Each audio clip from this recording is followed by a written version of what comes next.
If you guys dekat sini nak makeup look ni untuk convo nanti, boleh pakai dengan semua warna tema korang nak convo. You guys kena tengok video ni sampai habis. Today kita ada satu jerawat yang comel di tepi ni, tapi biarkan dia. Today punya makeup look, I akan pakai Tanforia punya powder foundation ni. You guys terus apply foundation or powder foundation the whole face. This one khas untuk korang kat sini yang nak cepat.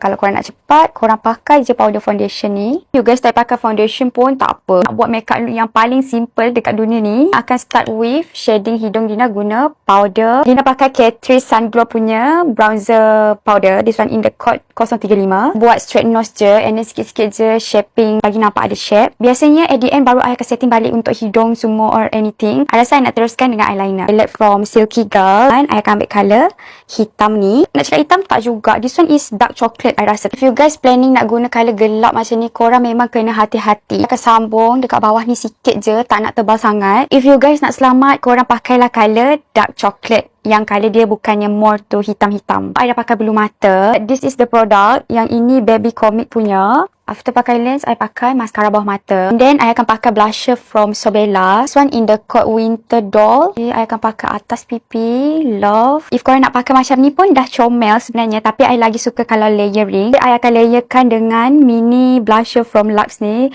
Yang ini power kecil-kecil cili padi. Tapi, dia pun power. Jadi, nampak naik. And ada 2 tone of color blusher. Buat kening, brush dulu. This one I pakai Tanforia punya pencil eyebrow. Kalau korang jenis kening macam I dah tebal, korang just fill in sikit-sikit.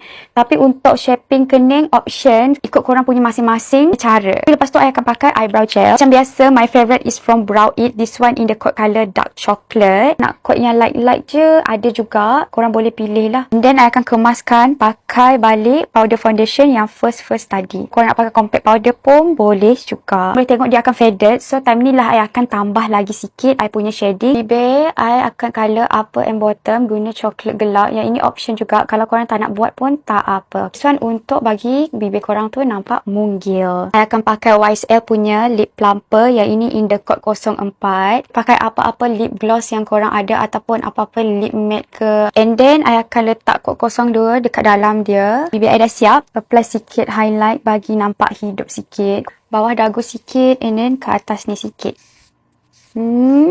Rasa sejuk sangat ya bila I spray this spray tau. This makeup look memang sesuai kalau korang nak pakai any baju convo yang korang planning. Tak kisahlah nak pakai tudung colour apa ataupun baju colour apa. Because this makeup look tak ada langsung eyeshadow. So bila korang pakai tu, dia memang masuk. If you guys love this makeup look, guys jangan lupa cuba and save this video. And jumpa korang dekat next makeup tutorial. Bye!